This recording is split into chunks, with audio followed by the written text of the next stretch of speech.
Hey there. Welcome to the Pine Island Experience podcast. I'm Joanna Anderson with my husband, Trygve. Each of our episodes will be conversations with fellow Pine Islanders. The goal of our podcast is to share with you our experiences, what we have found to be fun, and what makes the Pine Island experience so unique.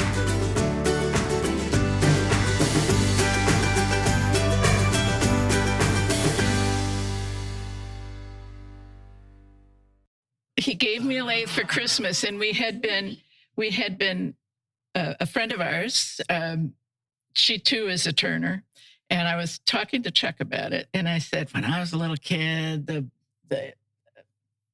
my friend across the street, he and his dad would turn wood, and I used to just be mesmerized by watching the process. I loved watching the wood peel away from the spindle.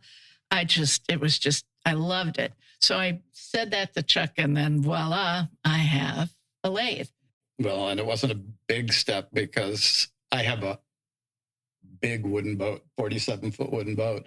And so I have all the woodworking tool, basic stuff, bandsaws and joiners and planers and routers and all of that already. So as big step as far as equipment, I am 69 years old, and women my age never got to take shop. I didn't know what a Forstner bit was. I didn't know how to use a bandsaw. I didn't know how to use a drill press.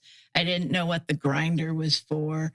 The tools you mentioned, I had never seen them. This was just like a foreign language to me.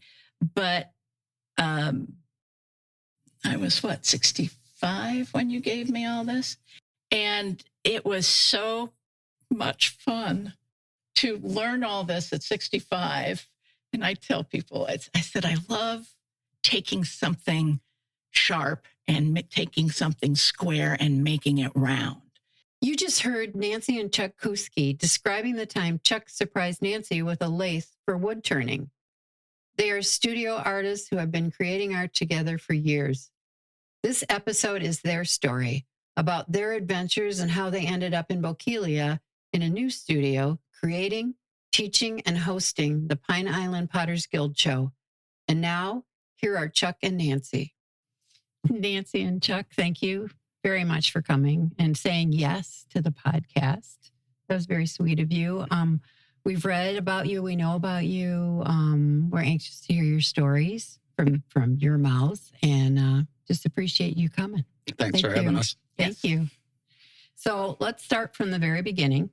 We'll go, I know that you've been married quite a while, but I think everyone would love to hear about your lives, where you've been, how you met. That's always a good one. You don't have to, whatever. It was perfectly boring. We met in geology class in college. In Michigan. In Michigan. Okay. And it was your typical freshman asking the other freshman, where are you from? And I said, Worcester, Ohio. And he said, my uncle teaches there. So. Oh. Well, her father was the dean there. Oh. And his dad was not dad, your uncle was the head of the geology department. Wow. His uncle was like the contemporary Indiana Jones. He was very eccentric, and he was a lot of fun. Oh, that must have been a great class. She used to clean his office. Actually, though, we met in geology class at a different college. Oh, no. At Albion. And then she transferred away from Albion and ended up in Worcester and cleaned my uncle's office at the college. My campus job was cleaning the geology building, and they would say, go into Dr. Kousky's office and just empty his trash and leave. And you would walk in there, and it was like right out of a storybook. It was an old building, and there were bookcases all the way to the ceiling and rocks and piles of books all over the place. It was fascinating to me. So, Do you remember what started the interest in geology? Because, I know people go and they choose the same major and end up meeting, not like you two, but with all due respect, you'll hear people in a variety of, disciplines or degrees, but geology doesn't seem to be one of the overly popular one, but that might be my own ignorance. It was a science requirement. Was it really? Yeah, you had to do a science. We were Kind both of had part to of general do. studies, Right, to get some right. hours in there. Right. Yeah, And so So funny. we were both I was an English major at the time, and he was an arts major, but you had to take a science. And so it was happenstance for us that we met there. And we were very good friends for many, many years. And so when my daughters say, "Oh, Mom, he's just a good friend," I'll think, yeah, right. Yeah, you know better. Yes, we know better. So we married, 45 years. 45 years, but 6 years after we met. I met him when I was 17. Wow. Like you didn't get married till when? Till you were- 23. Yeah. So 6 years later. She had to go to Europe and study in Europe, and I had to go run a farm homestead and sail. Oh, wow. And then you got back together? Yep. Yeah. That's great. That's a great story. And now you've lived different places. You've lived in Michigan. Yes. But then you came down to Florida. But I started out as a potter in northern Michigan. I bought a 5-bedroom farmhouse with 23 broken windows, and that was where my first studio was, and that's where we started. And then we split it off. 40-acre farm. That was a 40-acre farm. You started big. And I didn't farm at all. We had pigs and ducks and geese and bees, and did maple And we syrup. leased the back 15 out to the neighboring farm. And then we opened, we did art fairs for a living for 11 years. And then we decided to try something different. So we started a co-op gallery in northern Michigan. And then we splintered off of that and we opened our own gallery. And then I had the dumbest idea ever 1986. to open a second gallery. So we had a gallery in Michigan and one in Naples, Florida. So We were in retail for 30 years. That's long enough. That's a long time. we had the gallery in Naples for 11 years or 13 years. As long as our kids were in school. And when the kids graduated from high school, we left. We used to come to Pine Island to get away.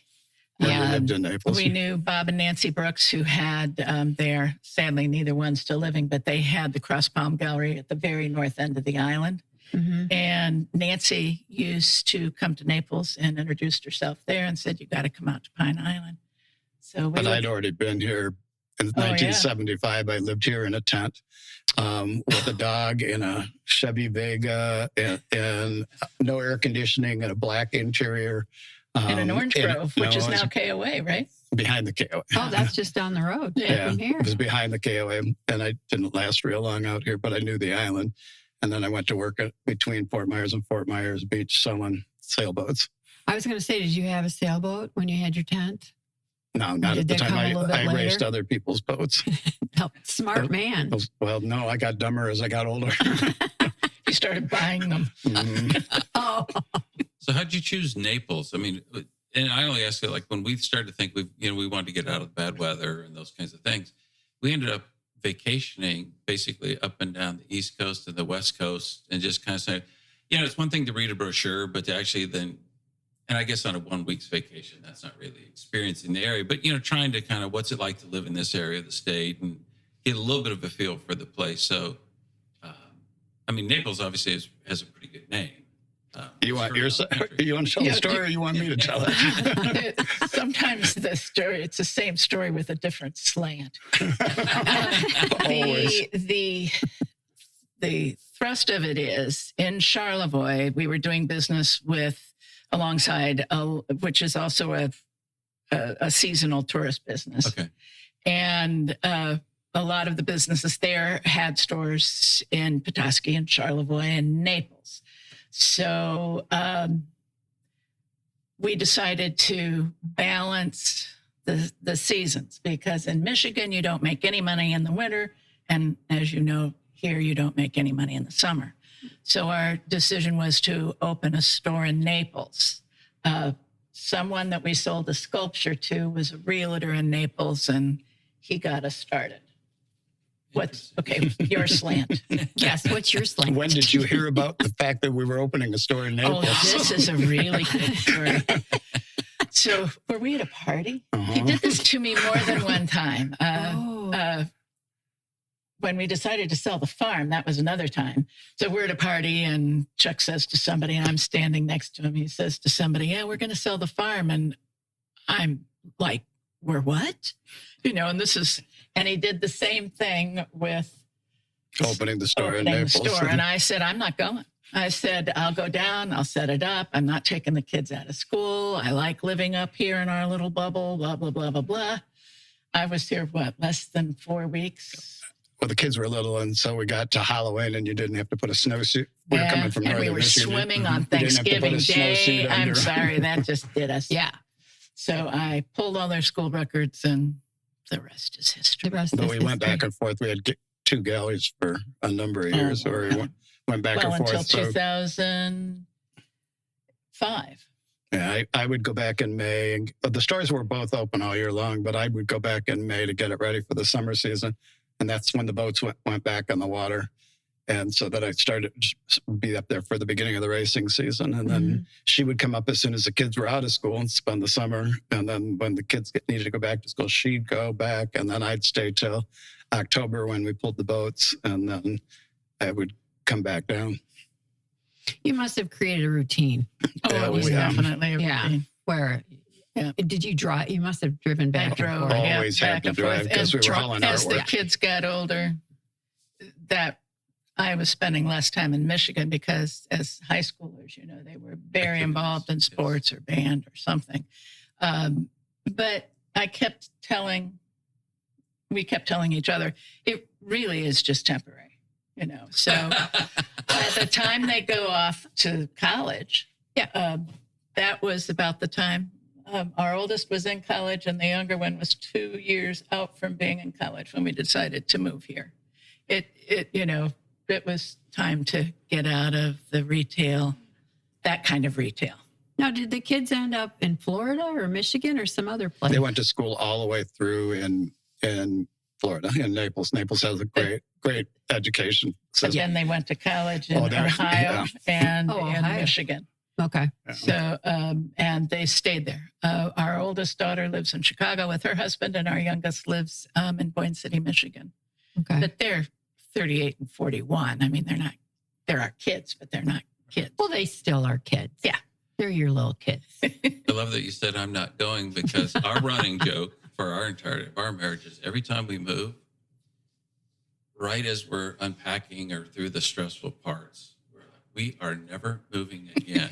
And this is probably the 8th or 9th place we've lived. And I've got a great job and finally where I want to be, and I got transferred. So we acquiesce and go there. And then everyone, it's not really hard, but it is stressful. And I think at least for us, it's, once you've lived in an area, the plumber you can trust, the electrician, Yes. the hardware store to go to, or this store carries that part, but this store doesn't. Well, you move into a new area and all of a sudden you're like, well, where do I go to buy the thing I need to fix? Or if I can't fix it, who do I hire to? So, it takes about 6 months or so to settle in. And we're not moving again, blah, blah, blah. And then something comes up and we move again. When we moved to Naples, our youngest was in kindergarten, and I was having a bad day. This is a couple of months after we moved there, and I said at the dinner table, I don't even know where the post office is. Oh. So our daughter comes home from school and she says, Mommy, did you find the post office today? It's like out of the mouths of babes. Yeah. But I know that feeling exactly. And we make a major change, have made up until we moved here, a major change in our life about every 5 years. Now, that doesn't mean we moved. Right. We got married. 5 years later, we have kids. 5 years later, we open a store. This is the longest we've ever lived anywhere. We've had a few changes here, though. We've had a few changes, but it's actually mostly due to hurricanes. Yeah. Yes. But no desire to leave. I will say after Ian is the only time I've exercised thoughts of, we're getting too old for this, is what I think. But I wasn't going anywhere. Yeah, he's No. not going anywhere. Well, I think many of us are living in the irrational thing that statistically now we're safe for any number of years. Now, well, that's probably not true at all. And I don't think Mother Nature follows a pattern. She's not looking at statistics. So if I miss it, I apologize. So you end up with a tent and a Chevy Vega. I remember the Vega for some reason. Behind what is now the KOA. What was the experience or what was the motivation to camp out in Florida with no air conditioning and living out of a tent? Well, we were going to buy a marina. Oh, okay. So it was exploratory, and you just weren't going to spend a lot of money. Right. My cousin and I were going to go together. Okay. And buy a marina, which thank goodness we didn't do. Yeah, it's funny. Some of you look back and you go, why the heck did we decide to do that? Or why did we even try to do that as it comes over the years? So that's just too funny. So you said it's the longest you've lived here. So my apologies. How long now have you been on Pine Island? 22 years. 22 years. Yep. Actually, it'll be the 8th of August. It'll be 22 years. When did you change from the gallery in Naples to Bokeelia? Is that 22 That would have been years? 22 years 2001. ago. All right, so you timed it. Yep. That had to have been difficult too. No, No, that was easy. that was so Really easy. we Naples was a fantastic place to Right, send your kids to school. Sure. Okay. They went to public schools, but the tax base there is so phenomenally high. They had Mhm. opportunities that were wonderful, and they got a great education. And they got But- great scholarships as a result of that. Yes, So, Wow. and they Excellent. went to private schools. They did very well there, and we Lost our lived shirts. here for 6 months and knew more people in 6 months than we had met in Naples in 12 years. It's a Pine Island. If it's a welcoming. Well, you know this. Mhm. It's a welcoming place. Perhaps people know too much about you, but that exact same amount of knowledge are the same people who will help you. Right. So the people we bought the place from, the guys that we bought the property from, moved across the street, and they introduced us to everybody. And we then joined the chamber. They got us to join the chamber, and the Mhm. chamber was real strong at that point. It's gone through up and down phases, but it was super strong at that point. They introduced us to which was the hardware store to go to, and which was the And where the post office post office was, that kind of thing. They were real good to us, and the people we bought it from were real good to us, and so was the chamber. We just have never felt unwelcome, not for 1 minute. No. It's just been great. We have the same experience. We've been here 8 years, and it's amazing here. But one thing I noticed, I left him up there. We took turns with our careers. So now it's your turn. Now it's my turn. If we would each find a new job, about the same like you did, between 5 and 8 years, there'd be a change, and somewhere trying to get warmer. So actually he moved me to Chicago. I'm like, this isn't warmer. Then he moved me to Philadelphia. That's not warmer. It wasn't. So finally, when I found a job in Florida, I lived with my brother in Orlando and commuted from Orlando to Eustis. You might know Mount Dora. Yeah. In that area. So that was a drive every day until we could find a house there and he could move down. And I was in the car and I'm like, what's different? I couldn't figure it out. No one was honking. So, you go back to New York or Philadelphia, you remember. Yeah, you can't drive without honking a horn. Our kids were having that discussion. Yes. We just went to Chicago to visit them, and they were having a discussion. Ryan, my son-in-law, wanted my daughter to honk, and she says, "I'm not going to honk. No. It's just going to scare him." And it was Isn't a that whole funny? discussion about honking. Or if a light turns yellow, you punch it. We did that in Chicago. You'd get rear-ended. The driving is really... Now, here, if somebody honks, it's because they know you, and they're saying hi. Yeah. Since you have family in Chicago, our best story was, at least when we were there, trying to make a left turn was one of the hardest things. I think my office was 10 miles from our house. It was an hour and a half drive, just to give you that when you say about traffic. So we've lived in bad traffic. That's why, like, if we get frustrated, Matt Lachey, I'm like, this isn't anything. This is like 5 minutes. So this is not exactly a mess in a big city. But anyway, there was this kind of one area with a mall and places to eat and stuff like that. And everybody did it. You'd roll up the curb and all the medians were paved with asphalt. There was no shrubbery or plantings or grass, and it became a makeshift left turn lane. So we had gone someplace to visit, and she's driving, and we've got other people in the car, and there's this long left turn lane, or the traffic's kind of jammed up. So she just rolls up onto the median and has with her left turn signal on. And they're like, "What are you doing?" And she's like, "You do. This is how you navigate and survive in Chicago. Is if there's no left lane, you make one." Was that your parents? Was that? I wasn't going to say that. I scared his parents to death. But it was survival in Chicago. So you drove like that. Our We kids. don't drive in Chicago. My Yeah, we daughter let Lauren has lived there long enough Chuck that she white knuckles the whole time. So you drive, I'll close my eyes. Yeah. That's that. Once you obtain the skill, and I'm sure she has, Oh yeah. but it She's is a developed. skill that needs to be learned because it is different. Everything's like fast, and you have to adjust and be thinking and watching all sides of you and stuff like that. Where let's be honest, you're driving up and down Stringfellow. Worst problem, you're going to have somebody's going 40. Yeah. And it might take you a few more minutes to get on Stringfellow. You mentioned the chamber, and we understand you've been heavily involved in the chamber. So maybe talk a little bit about you're your on the chamber board of experience. Yeah, I'm on the board of directors now. I've been on and off the board of directors since the year we moved here. Oh. And it's doing really, really well. It was definitely struggling with the pandemic is what started it. And Okay. we had to let our employee go, and there were three of us who would just go and sit in it and greet people, but Answer the phone, and answer they the passed the phone around. and show that we It was a exist. cell phone that they would pass back and forth. Well, But that's so funny.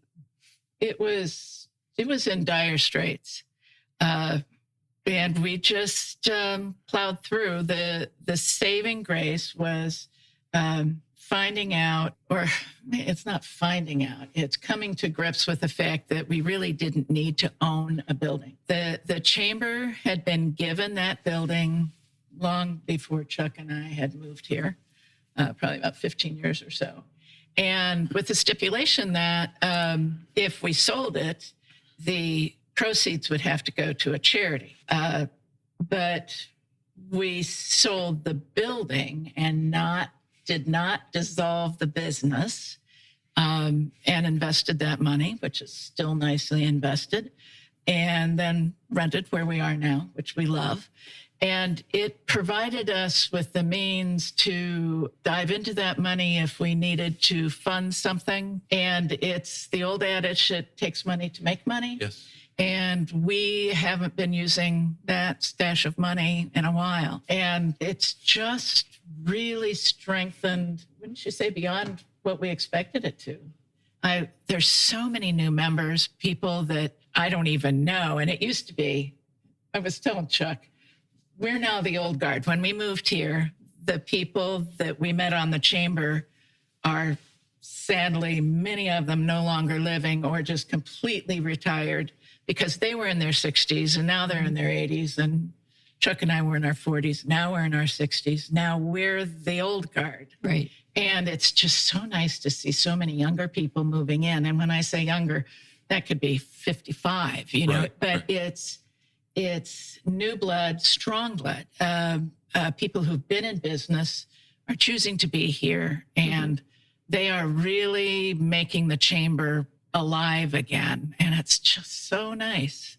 Well, and you're right. It's a great location. It is a great I location. pulled in there and I'm like, okay, I opened the door and I started going this way.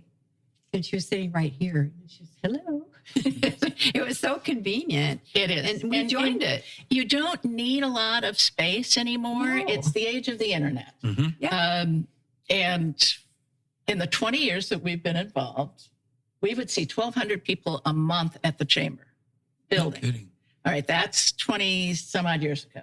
Now, we don't see that many people actually come in, a couple of hundred for a month, because it's all internet. Right. So we got a new website. Cynthia does a phenomenal job. Cynthia Welsh, who's our That's who I met. administrator. Yeah. She does a phenomenal job of constant contact newsletters, keeping the website up to date. She does it, and another one of our board members keeps Facebook going, because that's where people are looking. Sure. And it's just, it's evolved as it should. And I'm glad you joined the chamber. Yeah, of course. It was easy. Good. Went in. I had a nice chat with her, learned about it. It was very easy. We joined it. And because we want to promote everybody on the island. I mean, one person, I think about every day now. One of the people that we were interviewing made a statement. It didn't even occur to me, and I don't know why not. He said, some people come here from Cape Coral, Fort Myers, or what.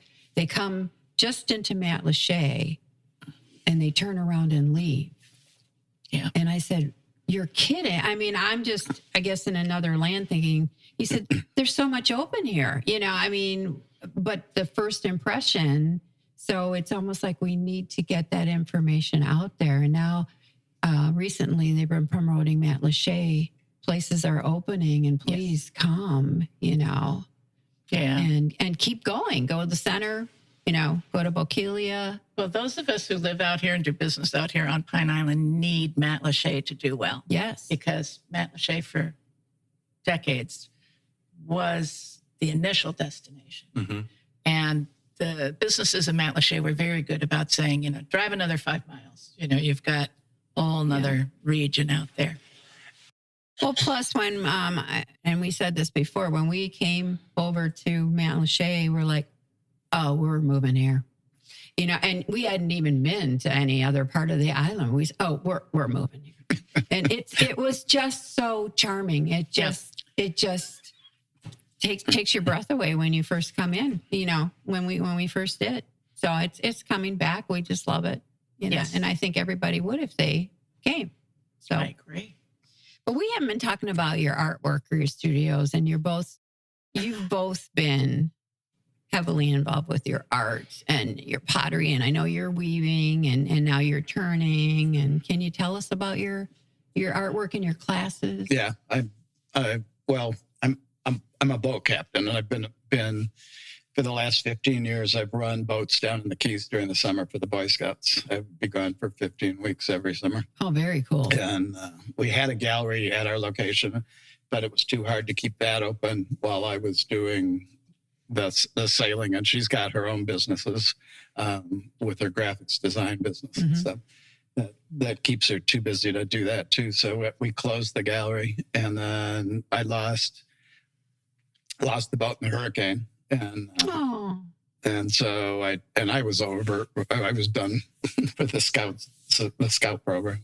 I don't think you mentioned you work for the Boy Scouts, though. Yeah, I ran the boats for the Boy Scouts down in the Keys at Isla Morada For 15 years. and Those boys must have been in heaven. Yeah, it's not most of them were. Sometimes I wasn't. But I had enough of the stress of the whole thing. And so when I lost the boat, it wasn't that big a deal. And that now decided this is my first summer that I've been here in 15 years. And I've got a new studio. I lost the old studio in the hurricane, which I was in the process of building a new one. So it was no big loss, but it forced my hand to get the new one finished, and the new one's great. It's got doors and windows, which my other one didn't have. For 20 years, I haven't had doors, windows, heat, or air conditioning. And so now I have a man style studio is what I call it. Doors and windows and AC and heat and all the good stuff. So it's a big step up. But I couldn't have worked during the summer before anyway. So this gives me the opportunity to work. And my students, well, a lot of them still like the old studio because it was a little rustic, but they're all glad that we have air conditioning now. And so for the first time I'm teaching during the summer. Usually I would stop teaching for the summer. And so we're back to teaching and making pots. It's full circle for Chuck, because when we first owned our place, all he did was make pottery. And now then we branch off into the gallery, and then he took the job sailing, and pottery was always on the side. And now we're back to where he's doing pottery all the time. We're expanding it a little bit. He bought a laser engraver. So now we're doing a new product line that we are still developing. that's a combination. I do the design and then he does the cuttings. Oh, that's nice. She's a graphics designer and she's good at the design stuff. She designs books and stuff for authors and a lot of the signage you see around the island on storefronts and stuff. She does all the vinyl signs and that keeps her pretty busy. So she doesn't get much of a chance to get to the wood shop to do her turning like she was doing. True. And everything else you're doing, running the studio and organizing the classes. And all the hours you must be putting in. I get bored easily, so it does not bother me. We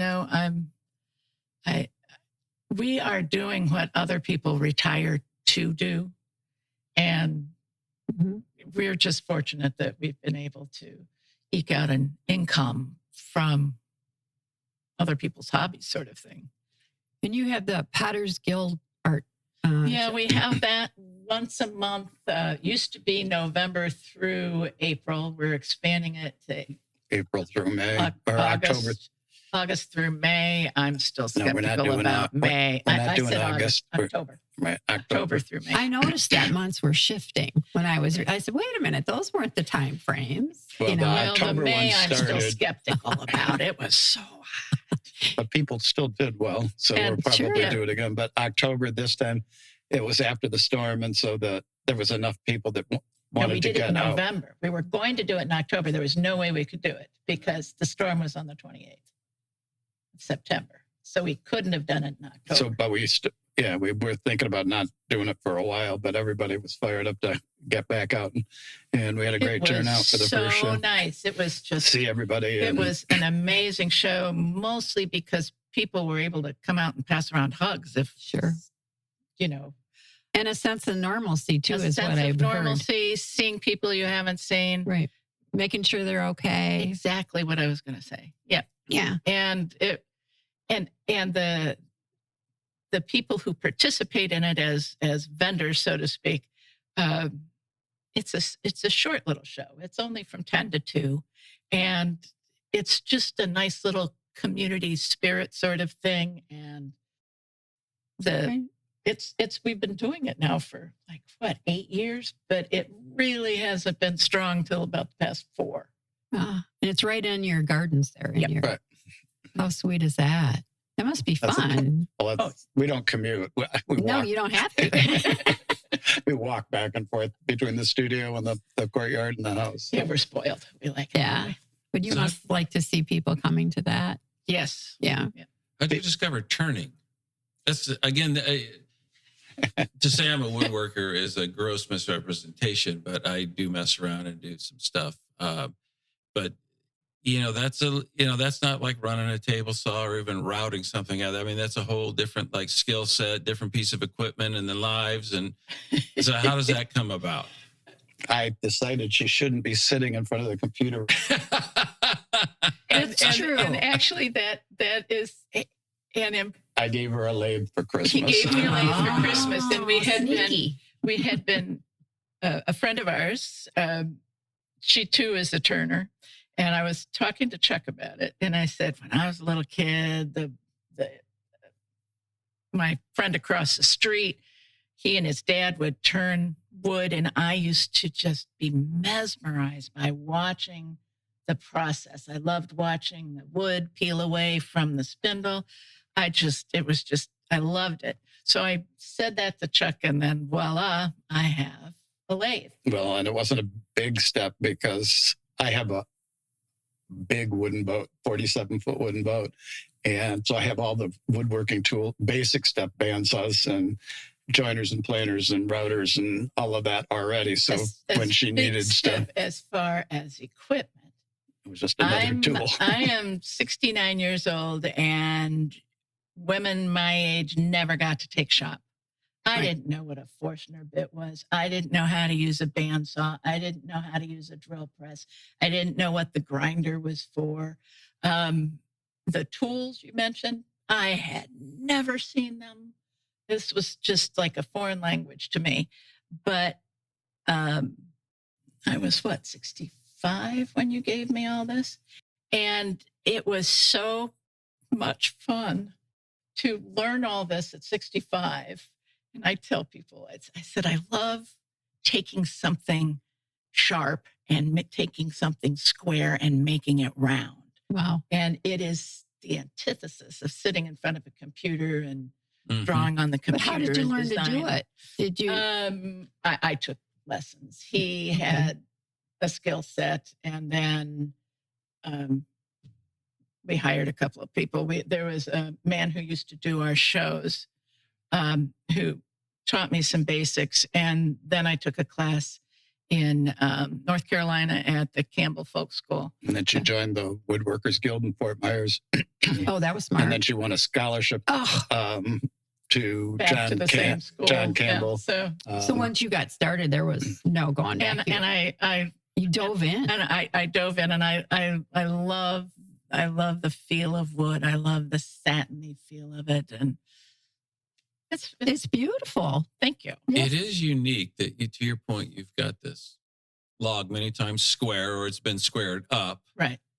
And somebody years ago described something, and they probably ripped it off from somebody else, but like uncovering what's really in there. So like you take a piece of wood, whether you're building something with wood, not turning is just a specific kind of that, but like whether you put,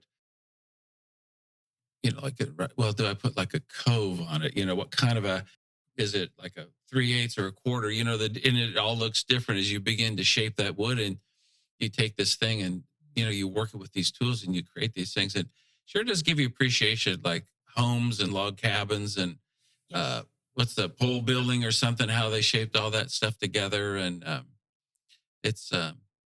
but yeah, if you stay with it, it can turn out some really beautiful stuff, because it's not something that somebody might have a circular saw at home, but they probably aren't going to have a lathe. So these are things that you can build. And it's not a women's, usually people assume, if they don't know us Mhm. and they're looking at the table, they assume that he also turns the wood. Yes. And it's for some people, it's like, oh, you do this. But there's a whole group called Women in Turning, Okay. and it's getting bigger. But it really is like only 2% of the wood turners are women. Mhm. For now. For now. Yes, we're going to change that. Yes. That's very cool. Very nice present. But I understand you're not supposed to sit at your desk all day long. No, it's Yeah. what, worse than smoking? Yeah, they said it's the new smoking. Yeah. People sitting. Even And your that's- watch tells you to stand up, every hour. Well, they make those stand-up desks. Yeah. I don't think I could do that. I don't know. Maybe if I was 30 and... Well, we had them at Keeping it- work and I used it. Oh, really? Yeah. I'd rather stand anyway. Really? I like pacing around and yeah. You get used to it. I don't know if it's better or not. It was a phase. I mean, I'm sure it's still out there. But just move is what they want you to do. Yeah. Just don't sit there for hours, which is easy to do when you're programming or writing or developing or doing your graphic arts. It's so easy not to walk away from it. Well, you don't. You lose time. Yeah. He has something on his computer that tells him how long screen time thing. Oh, It says and you react you've to been that. on here for an hour, right? 2 hours. Whatever it says. Oh. And you obey, He right? ignores it. Oh, you ignore it. Well, that works too. I have a real Yeah. short attention span. I can't sit in front of a computer. She can get lost behind a computer. Yeah. My attention span isn't that long. I started out the graphics design as an animator, and the guy had actually asked Chuck if Chuck wanted to do the animation.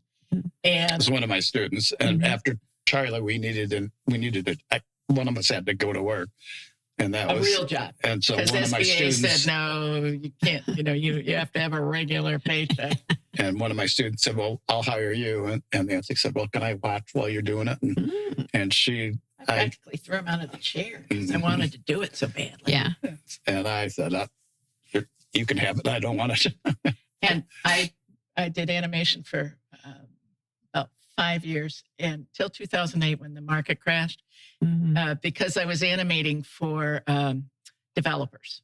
So developers stopped developing. But anyway, I said, I get paid to get up and go to work and play on a computer. Sure. And it was so much fun. I miss it a little bit, but So you mentioned having to lose the shop and force you to get the new one built. How long did that take? Like, how long were you down? Because I know there were material shortages and these kinds of things, but now you have doors and windows. Did you have the materials there and you just had to finish it, or Yeah. what was the process? Well, it was an existing building already, and we had decided I was going to build a new studio before the storm. So we put an addition, and that was an open pole barn, so the sides were open. We'd closed it in Okay. before the storm, but we didn't have electricity, we didn't have water, Okay. Insulation. insulation. We Still don't have still insulation. insulation. Oh, we still don't have a roof on our house either, but that's least of our problems. So it was, I was close, Mhm. but and the studio was pretty workable because it didn't have doors and windows before. Mhm. But I was in the middle of one of my classes, and the tarps gave way, and they were holding about 100 million gallons of water that all rained down on my students. And the floors are all covered with clay. Now it's an ice skating rink because the clay is really slick when it's wet. And it's Yes. like, nope, we're not fixing it anymore. We're going. He was so upset. I'm, It takes a lot to get him angry, but he was done. and she said didn't want me to move into the studio until I had completely finished it. Right. And I said, I'm not waiting. I'm going. Whether it's done or not, we're going. and that was good. It's all been good. Good. Well, sometimes there's good things that come out. I mean, just having the air conditioning in the you might not need the heat, but I think at least the insulation to take the chill off on those few cold days that we have, or something like that, because that can slow you down. Or Yeah.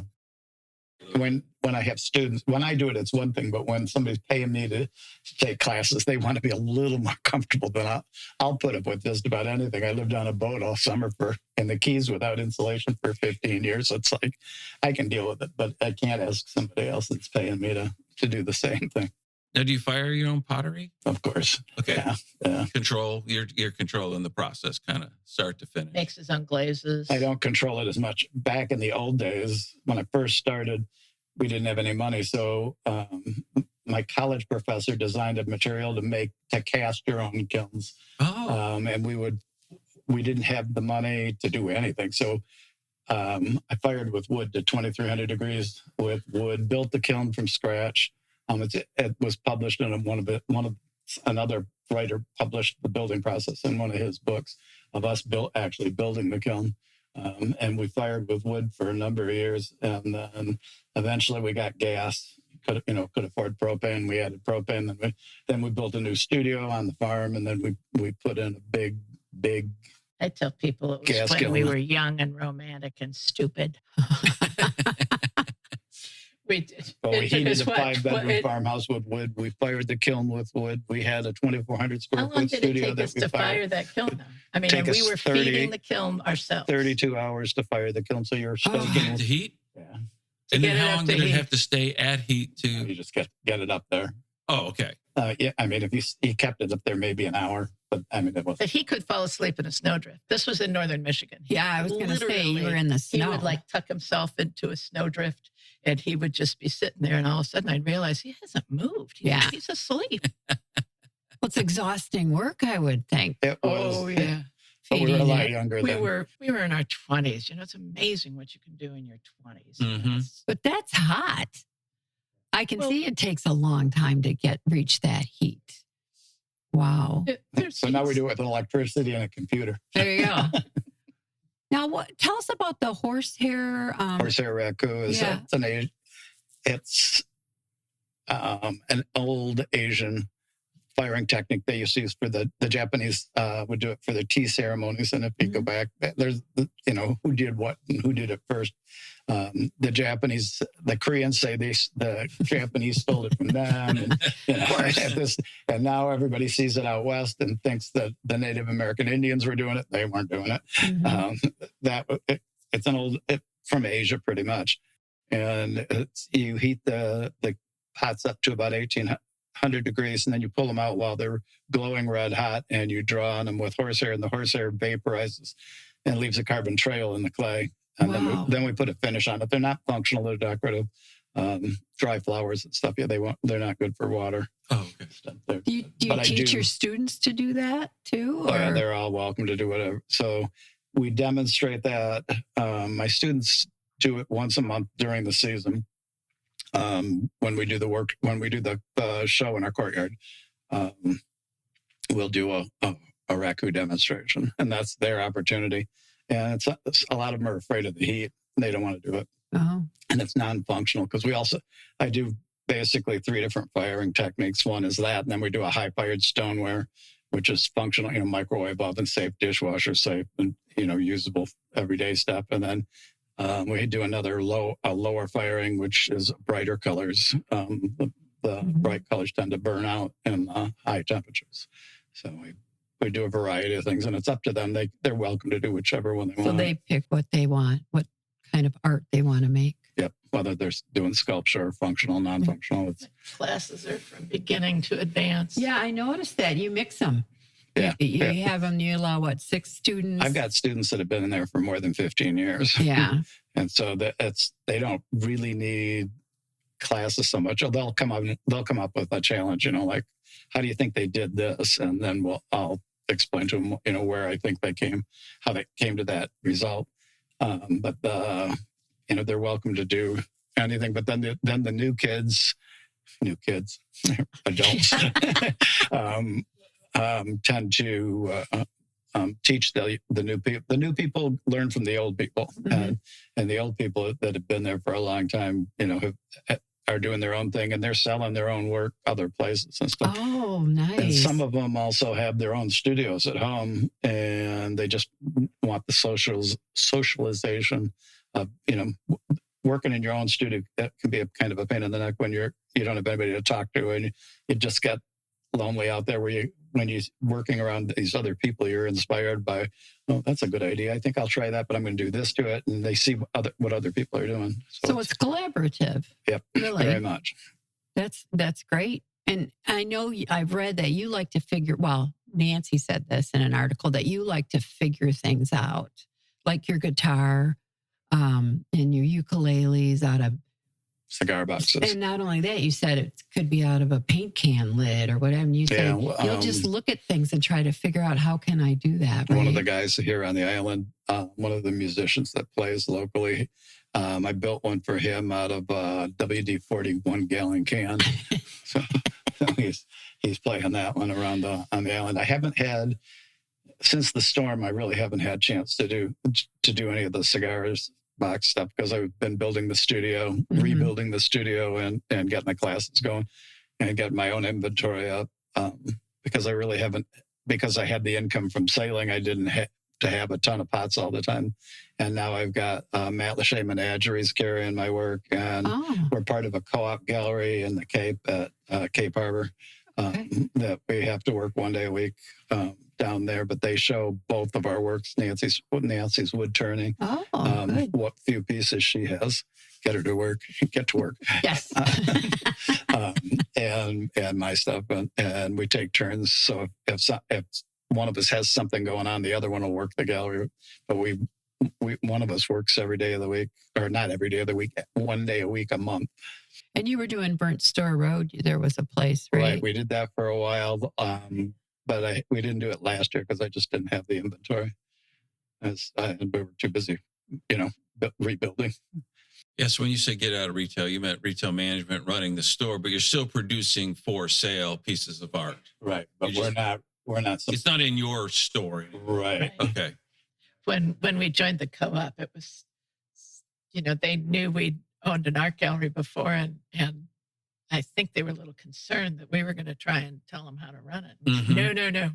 No, we don't want to have any part of it. We don't want to have anything to do with the managing management. members of the co-op, and we let them manage. And Sure. Tell us what to do. We'll do whatever you say. And we may not agree with everything they do, but we never say a word. No, I don't blame you. It's like you've been there, done that. Go ahead. We're done. So you talk some about the classes, and it sounds like a lot of repeat students. You've had people coming for 15 years. How do people interested in the classes find out more about them? As a website? Website is just really basic information. I'd say our best form of communication is, word of mouth. And getting it on the You know, Potters Guild like a show. lot When we of do the the show, students a are- lot of people come to the show and see it. But we do have a Facebook. website so that if somebody needed to get a phone number or something for us, And it has all the details, And it- how much, how long, how. Well, and you have a Facebook account. Yeah, I for somebody who's on the computer all the time, I do not like Facebook. I mean, we have a Facebook page. I mean, if somebody's I'm consulting somebody on their business, they say you have to have a Facebook page. I'm not Yes. against Facebook. It's a vortex for me. If I open that up, 2 hours is gone. Yeah. And so I really don't check it very often, but luckily I have lots of friends and my husband who is on it every single day of the week. and that is a really, So what you're saying, it's dangerous for you to be around a For me, computer. yes, because You have to it's walk just, away. It just sucks you in. I love finding out what my nieces and nephews are doing and my friends from when I was in 5th grade. And there's just so much information on there on a personal level. And I just have to say, okay, you got to go to work now. You got to go to work now. So I'm not good at Facebook. With me, when I'm consulting someone, I say, don't do what I do. Do what I tell you to do Facebook. Well, that's it. I'll put a bit consulting, right? You're being hired for your advice, not your personal habits. Exactly. And then now, future plans, you keep evolving. You keep coming up with new things. Are you thinking of, you're going to have a 3rd studio out there? not a locally? chance. I think it's so interesting you say that because I just wrote my cousin a letter and I said, we're tired of reinventing ourselves. Really? Well, being forced to reinvent ourselves. we just did last year. So we got a good 4 more years before We've got- we have to think yeah. about You it. got a Yeah. bit of a break. Yeah, we do. When We do. you discover something, you're like a kid, with the turning. That is and- very true. Yeah. And we are expanding this line of the laser engraving, which I like because it really is a collaboration between Chuck and I. Nice.